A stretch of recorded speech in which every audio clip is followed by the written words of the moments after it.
자, 안녕하십니까. 자, 오늘 이 시간에는 5급 공채 및 외교관 후보자 선발시험 헌법 과목에 관련된 정보들을 같이 정리해 보도록 하겠습니다.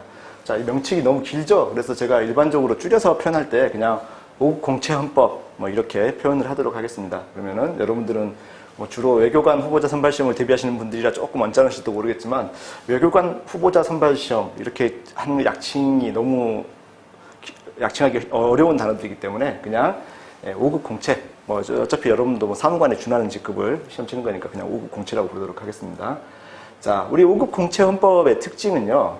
자, 이 패스냐, 넌 패스냐만은 가리는 이 패스제라는 거예요. 그래서 기준 점수 60점만 넘으면은 뭐 고득점을 굳이 할 필요 없이 일단 합격할 수 있는 자, 이런 형태의 시험이라는 것이죠. 그래서 여러분들이 이 헌법 과목에 대해서 지나치게 어려운 문제에 대해서 맞추려는 노력을 하지 않으셔도 되는 게, 자, 이 시험의 성격상 너무 당연하다는 것이죠. 자, 그래서, 시험의 문항수 같은 경우에 보시게 되면, 자, 25문항을, 자, 25분 동안 이제 푸는, 이런 형태로 시간이 배정되어 있는데, 자, 이 부분도 여러분들이, 이 시험의 성격을 가늠하는데 굉장히 중요한 요소예요. 애초에 이 시험이 처음에, 5급 공채 시험에 헌법이 추가되었을 때, 처음 공지됐을 때는 40문항, 40분 시험이 예고가 됐었어요. 자, 그러면은, 자, 현행 7급 공채와 유사하게 출제하면서 40문항 40분 동안 풀게 되면요. 자, 7급 시험 문제보다 훨씬 어려운 시험이 되는 거예요. 왜냐? 같은 난이도인데 시간이 2배, 그 다음에 문항수가 2배가 된다 그러면은 더 깊이 있는 문제를 낼 수밖에 없다는 것이죠. 그래서 이렇게 난이도가 높은 시험이 될 뻔 했는데, 자, 그렇게 되면은, 이 패스제, 넌패스제로 운영하는 시험에서 합격률이 굉장히 떨어질 가능성이 컸겠죠. 그래서 출제하는 쪽에서도 이건 좀 수험생들에게 많은 부담을 줄 수 있겠다. 학습량이 늘어날 수도 있겠다. 이런 고민 끝에 25문항, 25분으로 이렇게 시간과 문항이 축소가 됐다는 것이죠. 자, 이것만 봐도 이 시험은 난이도를 아주 올려서 여러분들을 괴롭히는 취지의 시험이 아니라 가능하면 기본적인 사항을 정확히 알고 있는 사람이면 가능하면 붙을 수 있는 시험이다. 그렇게 설계된 시험이다. 이렇게 짐작하실 수 있겠죠.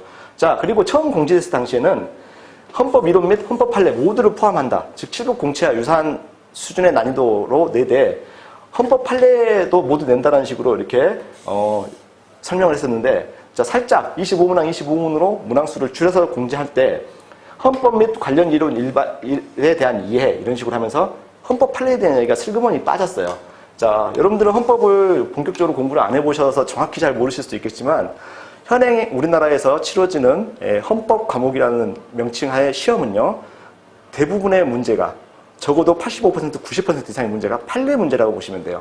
자, 그런데 이 판례 문제에 대한 언급이 살짝 빠졌다는 이야기는 뭐냐면은 굉장히 어려운, 학생들이 대비하기 어려운 판례 문제들을 빼고, 그 문제들은 뭐 아예 빼겠다는 취지는 아니겠지만 대폭 비중을 축소해서 난이도가 쉬운 시험으로 출제하겠다는 그런 의지를 또 드러낸 셈이라는 것이죠. 자, 제가 다른 여타의 기출문제에 비해서 쉽게 내려는 취지를 자꾸 강조드리는 이유가, 여러분들은 이 시험을 공부할 때 학습량을 최소화하면서 기본적인 사항들을 충실하게 정리하면 된다는 방향성 때문에 설명을 그렇게 드리는 거죠. 자, 제가 이 7급 시험과 5급 시험, 5급 공채 시험의 난이도를 한번 분석을 해봤는데, 자, 절대적인 지표는 될 수 없겠지만 어떤 문제의 문항에 대해서 같은 시간 내에 볼 수 있는 그 글자 수가 더 많이 포함되어 있는 시험이 난이도가 높다고 볼 수 있겠죠. 말이 좀 어려웠나요? 그러니까 같은 시간 내에 더 많은 글자 수를 봐야 되는 시험이 난이도가, 기계적인 난이도가 동일하다 하더라도 아무래도 여러분들한테 더 체감 난이도가 높아질 수 있다는 거예요. 자, 그래서 5급 공채 시험이 7급과 동일한 수준에서 출제를 하겠다라는 가이드가 제공이 됐지만, 실제로 작년도 7급 국가직 시험 20문항과 현재 2017년에 처음으로 시행된, 이 시험이 생긴 이래 처음 시행된 5급 공채 헌법시험 문제를 분석해 보게 되면은 7급 국가직 시험이 판례 비중도 90%로 높고요. 자, 우리 시험은 32%에 불과했어요. 자, 그런데 거의 3배 가까이 높죠. 그리고 제가 말씀드린 대로 대다수가 판례 문제였단 말이에요.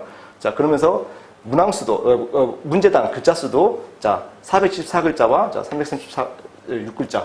자, 차이가 굉장히 많이 나죠. 자, 이런 식으로 난이도가 높았다는 것이죠. 자, 그래서 판례 출제 비중이 높고 난이도가 높을수록 자, 문항당 글자 수가 많은 편이라는 거. 이게 일반적으로 이렇게 생각해도 크게 무리가 없는 분석이에요. 자, 그래서 이렇게 볼 때 7급과 동일한 수준이라는 것을 계속 내내 강조했지만 실제로는 적어도 올해 시험에 한해서는 이 7급 시험에 비해서 난이도가 낮았다. 상당히 낮았다라고 볼 수 있다는 것이죠. 자, 그래서 이 시험이 실시되기 전부터 저나 다른 학원 선생님들이 예상했던 대로 7급 공채 시험과 동일한 수준으로 내겠다고 하지만 그보다는 쉽게 낼 것이다 라는 예측이 사실은 맞아떨어진 편이에요. 자, 실증적으로 알려드릴 수 있는 게 여러분과 같은 처지의 응시생들, 올해 응시생들이 시험 직후에 인터뷰했던 내용들, 이제 고시문 이름 적어놨죠. 여기서 인터뷰한 내용들을 이제 참고를 보시게 되면, 자, 생각보다 무난했고 60점을 넘길 수 있는 수준으로 난이도를 맞춘 느낌이다. 자, 난이도를 맞춰서, 그러니까 가능하면 어지간히 공부하는 학생들이면 60점을 쉽게 넘을 수 있게 만들었다는 이야기죠.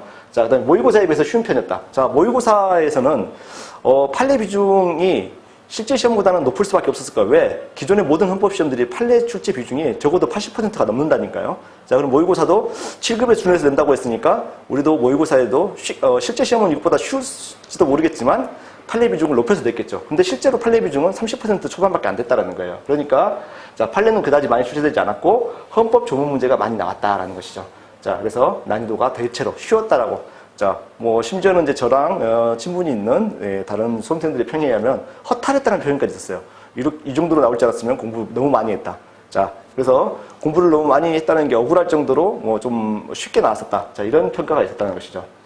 자, 그러면은 헌법 시험을 준비하는 데 있어서 자, 어떻게 공부를 할 것이냐라는 이제 부분을 간단하게 설명을 드리면, 자, 헌법도 법학이죠. 자, 그래서 법학이라는 과목을 전에 공부해 본 적이 없으신 분들이라면 법학의 공부 방법론, 일반론을 먼저 생각을 좀 해보셔야 돼요.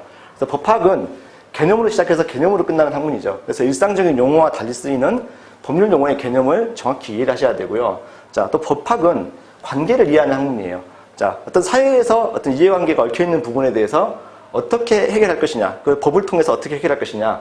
자, 그래서 이런 부분들이 전제가 되는 학문이기 때문에 사회적 관계에 대한 이해도가 높을수록 법학에 대한 이해가 높아진다는 것이죠. 그래서 단순히 기계적으로 조문을 암기하는 데 그칠 것이 아니라 사회현상에 대한 이해도를 높인다는 차원에서 좀 노력을 하셔야 될 부분이고요. 자, 실제로 나이가 아주 어린 공부 천재들보다는 공부도 학습력이 조금 떨어지는 연세가 많으신 분들이 오히려 법학에 대한 이해도가 높을 수가 있어요. 왜 그럴까요? 왜? 사회관계에 대한 이해도가 경험상 연륜이 있으시니까 좀 더 이해도가 높아지죠. 그래서 나이 들어서 법학 공부하시는 분들 보면은 젊은 사람들보다 어떨 때는 일반적인 학습력은 떨어진다고 생각했는데 이해도가 높아요. 자, 그건 사회적 관계에 대한 이해가 이미 전제되어 있기 때문이다. 이렇게 생각하시고, 여러분들 시험에 헌법이라는 과목이 들어가는 것도 자, 국가와 사회에 관련된 일반적인 그런 분쟁이라든가 대립구도 또는 권력구조 이런 것들에 대한 이해도를 높여주기 위해서 이런 과목을 넣고 여러분에게 평가 요소로 포함시켰다. 이렇게 이해하시면 되기 때문에 자, 관계를 이해하는 노력을 하셔야 되고요.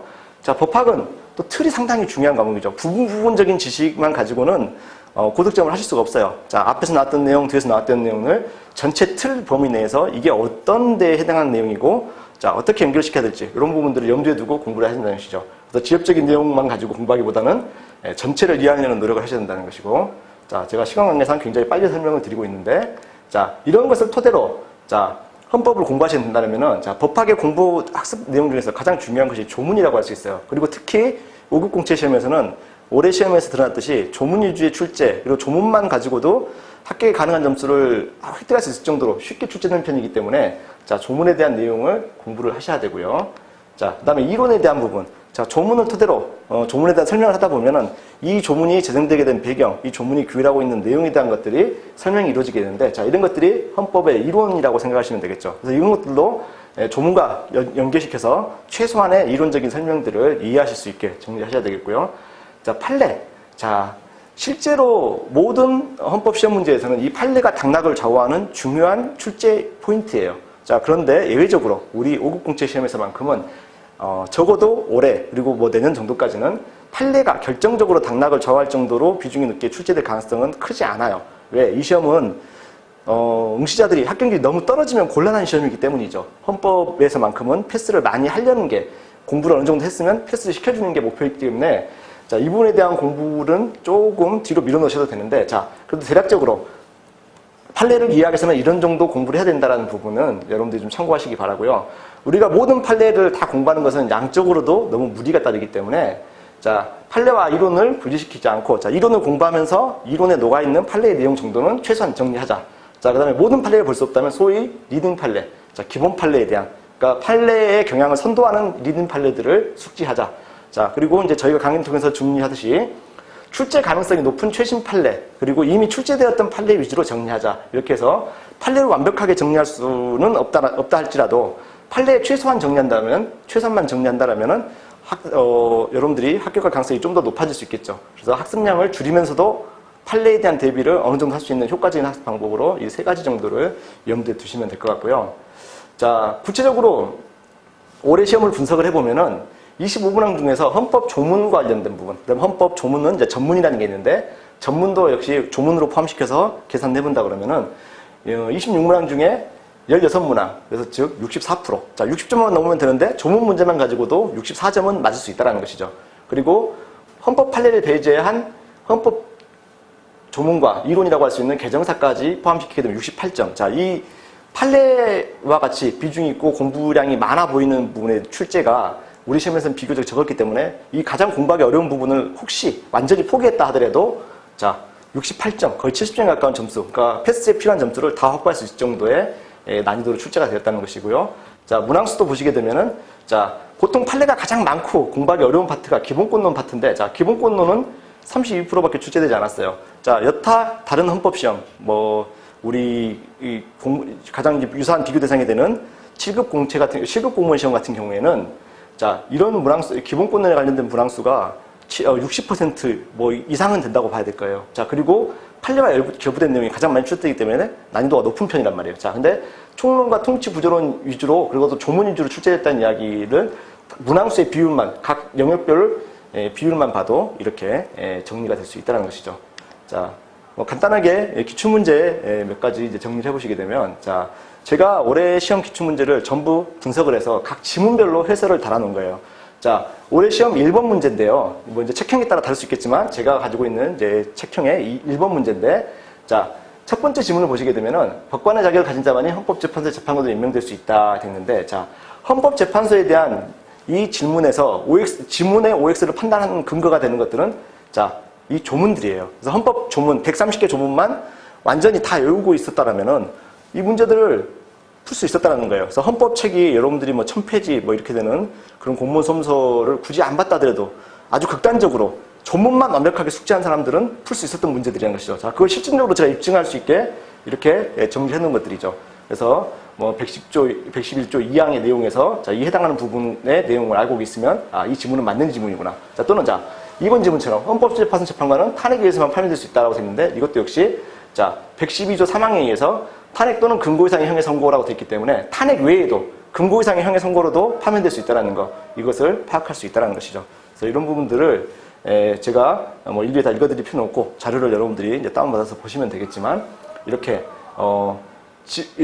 지문 뒤에까지 해서 4개의 지문 전체가 다 헌법 조문에서 출제가 됐다는 거예요. 자, 다음 문제도 보시면 비슷해요. 자, 이거는 이제 5번 문제인데 헌법상 경제조항에 관한 설명을 옳지 않은 것은 돼가지고, 자, 경제조항이라고 하면은, 자, 119조가 가장 대표적인 내용인데, 자, 출제가 됐을 때, 자, 이런 조문의 내용들을 알고 있으면 이 지문의 OX를 판단할 수 있다는 것이죠. 자, 그래서 여기 나와 있는 문제들도 보시면, 자, 제가 출제를 밝혀놓은 대로, 자, 한 글자 빠짐없이 조문의 내용 그대로 갖고 와서 쓰고 있어요. 그래서 조문을 어느 정도 숙지하고 들어간 학생들이면은, 이거 쉽게 맞출 수 있는 문제다. 자, 조문을 130개 외우는 게 쉬운 일인가요? 라고 생각하실 수 있겠는데, 여러분이 혹시 주변의 친구들 중에 7급 공부하시는 분들한테 물어보시면은, 헌법 조문 130개만 알고 하면은 공무원 시험 합격할 수 있니? 물어보면 다들 코웃음을 칠 거예요. 택도 없는 이야기라고. 자, 근데 7급보다 한 단계 더 위인 5급 공채에서 올해 시험은 조문만 가지고도 64점 또는 68점을 맞을 수 있게 출제가 됐다. 그러면은 그 친구들이 이야, 그 시험 너무 쉬운데라고 분명히 그렇게 생각할 거예요. 자, 그래서 우리 시험의 경향성은 이렇다라는 거. 그래서 적어도 내년에도 이런 경향성이 크게 바뀌지는 않을 것이기 때문에 조문을 철저히 숙지한다라면은 최소한의 공부량으로 패스할 수 있는 가능성이 크다라는 것이죠. 자, 다음 문제 같은 경우도 역시 마찬가지예요. 이건 11번 문제인데 역시 제가 시험에서 다 읽어드릴 수는 없지만, 자, 여러분에게 자료를 제공해 드릴 내용들인데, 자, 이렇게, 자, 전부 다 헌법 조문에서 출제가 되고 있다는 것이죠.